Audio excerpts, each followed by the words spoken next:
الحمدللہ رب العالمین والعاقبۃ للمتقین والصلاۃ والسلام علی رسولہ الکریم اما بعد فاعوذ باللہ من الشیطان الرجیم بسم اللہ الرحمن الرحیم۔ معزز ناظرین، اس وقت دنیا بھر کے اندر مسلمان ہی وہ خوش قسمت لوگ ہیں جن کے پاس اللہ تبارک و تعالیٰ کی بھیجی ہوئی آخری کتاب یعنی قرآن مجید بالکل محفوظ، تمام قسم کی تحریفات سے پاک، بالکل انہی الفاظ کے ساتھ موجود ہے جن الفاظ کے ساتھ آج سے 1400 برس قبل حضور نبی اکرم صلی اللہ علیہ وسلم کی ذات گرامی پر نازل ہوا تھا۔ معزز ناظرین، اس وقت مسلمان ہی وہ بدقسمت لوگ ہیں جن کے پاس اللہ رب العالمین کی کتاب موجود ہے اور اس کے ہوتے ہوئے بھی اللہ تبارک و تعالیٰ کی بے حد و حساب نعمتوں سے آج مسلمان محروم ہیں۔ تو اس کی وجہ یہ ہے کہ امت مسلمہ نے قرآن مجید کی تعلیمات کو چھوڑا ہے، اور قرآن مجید کا مصرف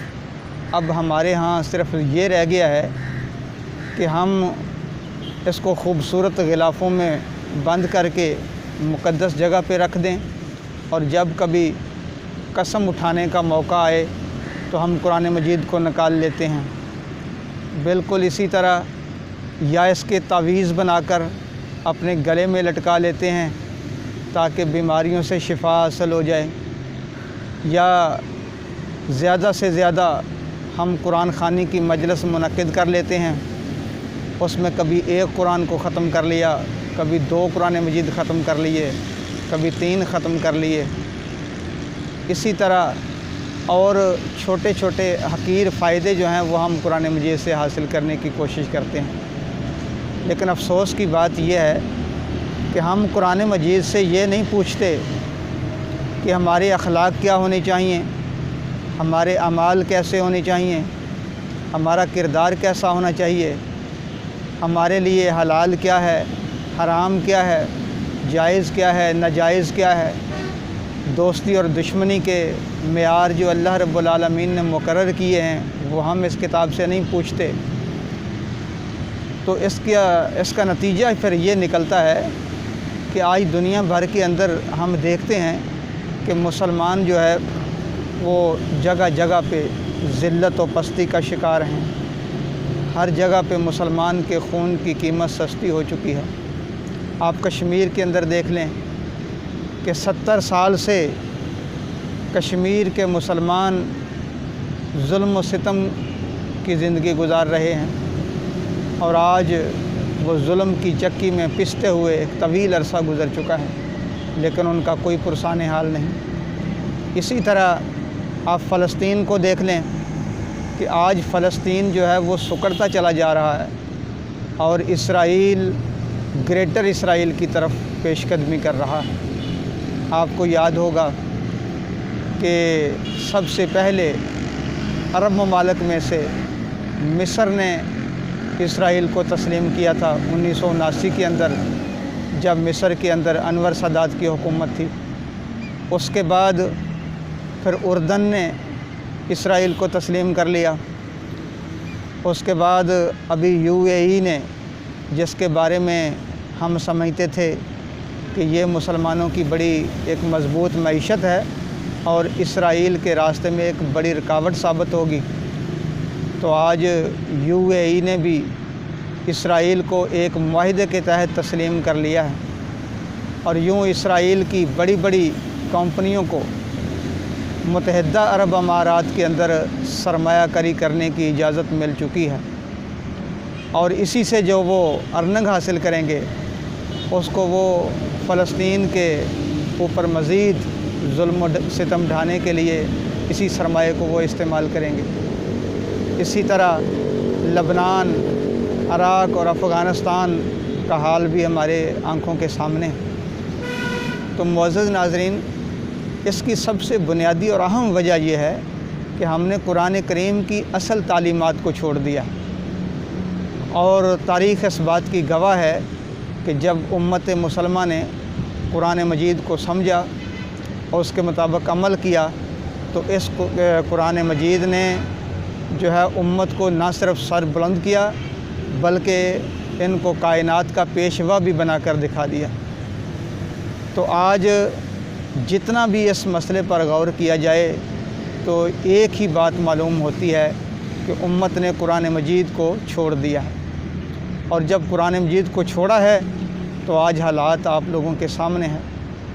تو آج ضرورت اس امر کی ہے کہ ہم قرآن مجید کو اثر نو اور اس کو سمجھیں اور اس کی تعلیمات پر عمل کریں، اور اس کی تعلیمات پر عمل کرنے کے نتیجے میں ہی آج امت مسلمان دوبارہ دنیا کے اندر عزت و سرفرازی سے ہمکنار ہو سکتی ہے۔ تو آج ہمارے ہاں جب قرآن مجید کے مصارف یہ رہ گئے ہیں کہ ہم اس کو بس جن بوت بگانے کے لیے یا زیادہ سے زیادہ بے سمجھے بوجھے اس کی تلاوت کرنے کو ہی ہم کافی سمجھ لیتے ہیں، اور ہم اس سے یہ نہیں پوچھتے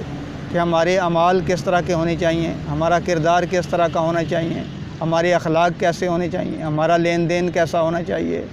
ہمارے جو ہیں وہ دوستی اور دشمنی کے معیار کیا ہونے چاہیے۔ یہ چیزیں اب ہم نے قرآن مجید سے پوچھنی چھوڑ دی ہیں، بلکہ یہ چیزیں جو ہیں یہ ہم اغیار سے پوچھنے لگے ہیں، یا اپنی خواہشات نفس سے پوچھتے ہیں، یا امریکہ اور یورپ کی باطل تہذیبوں سے ان مسائل کا حل ڈھونڈتے ہیں، لیکن یہاں سے کچھ بھی نہیں ملے گا۔ یہاں پہ ذلت و پستی کے سوا کچھ بھی نہیں ہے۔ اگر عزت کا راستہ چاہتے ہیں تو ہمیں قرآن ہی کی طرف دوبارہ پلٹنا ہوگا، اور اس قرآن کے بارے میں ہمارے جو رویے ہیں وہ اس طرح کے ہیں کہ مثال کے طور پر ایک شخص ہے، وہ میں ایک مثال کے ساتھ اس بات کو ذرا زیادہ بہتر طریقے سے آپ کی خدمت میں عرض کروں گا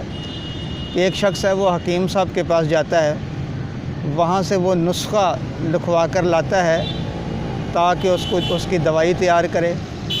اور اس سے اس کی بیماری دور ہو، اور وہ نسخے کو صحیح طریقے سے استعمال کرنے کی بجائے اس کا تعویذ بنا کر اپنے گلے میں لٹکا لیتا ہے۔ تو آپ اس آدمی کے بارے میں کیا کہیں گے؟ یہی نا کہ یہ آدمی کتنا بیوقوف ہے کہ نسخہ گلے میں لٹکانے کی چیز نہیں بلکہ اس کی وہ دوائی تیار کرتا، اور اس دوائی کو جو ہے وہ پھر ڈاکٹر کی ہدایت کے مطابق اپنے حلق میں اتارتا تو پھر اس کو شفا ملنی تھی۔ تو اس نے محض اس کا تعویذ بنا کر گلے میں لٹکا لیا ہے، تو یہ کیسے صحت یاب ہوگا؟ بالکل یہی حال آج ہم قرآن مجید کے ساتھ نہیں کر رہے کہ قرآن مجید کے تعویذ بنا کر ہم گلے میں لٹکا لیتے ہیں، یا اس کی آیات کو بڑے خوبصورت فریم کے اندر لکھ کر گھر کے اندر چسپاں کر لیتے ہیں، یا خیر و برکت کے لیے اپنی دکان کے اندر لگا لیتے ہیں۔ میں یہ نہیں کہتا کہ اس سے خیر و برکت نہیں آتی، یقیناً اس سے خیر و برکت بھی آئے گی، ناظرہ قرآن مجید پڑھنے سے بھی خیر و برکت آئے گی، لیکن وہ مقصد حاصل نہیں ہوگا جس مقصد کے لیے اللہ تعالیٰ نے اس کتاب پاک کو امت مسلمہ کے پاس بھیجا ہے۔ اسی طرح ایک شخص ہے، وہ علم طب کی کتاب لے کر بیٹھ جائے اور صبح سے لے کر شام تک اس کی شب و روز تلاوت کرتا رہے، اور محض اس کو پڑھ لینے سے، اس کی تلاوت کرنے سے وہ سمجھے گا کہ میری بیماریاں دور ہو جائیں گی، تو آپ اس کے بارے میں کیا کہیں گے کہ یہ کتنا بیوقوف آدمی ہے کہ علم طب کی کتاب صرف تلاوت کے لیے نہیں بلکہ اس کے اندر جو نسخے ترتیب دیے گئے ہیں اس کے مطابق یہ دوائی استعمال کرے گا، تو پھر جو ہے وہ کہیں جا کر یہ صحت یاب ہوگا۔ تو کیا یہی حال آج ہم قرآن مجید کے ساتھ نہیں کر رہے کہ صبح شام ہم اس کی تلاوت کرتے رہتے ہیں، اس کو پڑھتے رہتے ہیں، لیکن بے سمجھے بوجھے اس کو پڑھتے ہیں، اور یہ نہیں دیکھتے کہ اس کے اندر ہمارے مسائل کا حل کیا اللہ رب العالمین نے تجویز کیا ہے، ہماری جسمانی اور روحانی بیماریوں کا علاج جو اللہ رب العالمین نے اس قرآن کے اندر تجویز کیا ہے اس کو ہم سمجھتے نہیں، اور محض ایک رٹا لگا کر اس کو پڑھتے رہتے ہیں۔ بلا شبہ اس کے پڑھنے سے خیر و برکت آئے گی، لیکن ہمارے مسائل حل نہیں ہوں گے، ہماری بیماریوں کا علاج اس سے نہیں ہوگا، اور ہمارے دنیا کے اندر جو اس وقت پریشانی اور مصیبتیں ہیں ان کا حل جو اللہ تبارک و تعالیٰ نے قرآن مجید کے اندر درج کیا ہے اس کو ہم نے سمجھا نہیں، اس کو ہم نے پڑھا نہیں، اس پہ ہم نے غور نہیں کیا، اس کے مطابق ہم نے اپنے اعمال درست نہیں کیے، اپنا کردار درست نہیں کیا، تو کیسے جو ہیں وہ حالات ٹھیک ہو سکتے ہیں۔ تو معزز ناظرین، آج کی ویڈیو میں اتنا ہی پیغام ہے کہ ہم قرآن مجید کو صحیح معنوں میں پڑھیں، سمجھیں اور اس کے مطابق اپنے اعمال درست کریں گے تو پھر حالات بدلیں گے، پھر اللہ رب العالمین بھی ہم سے خوش ہوگا، ہمیں دنیا کے اندر بھی عزت ملے گی اور ہم آخرت کے اندر بھی اللہ کے حضور اسی صورت میں سرخرو ہو سکتے ہیں کہ اس قرآن کا ہم صحیح معنوں میں حق ادا کریں۔ اللہ رب العالمین سے دعا ہے کہ اللہ تعالی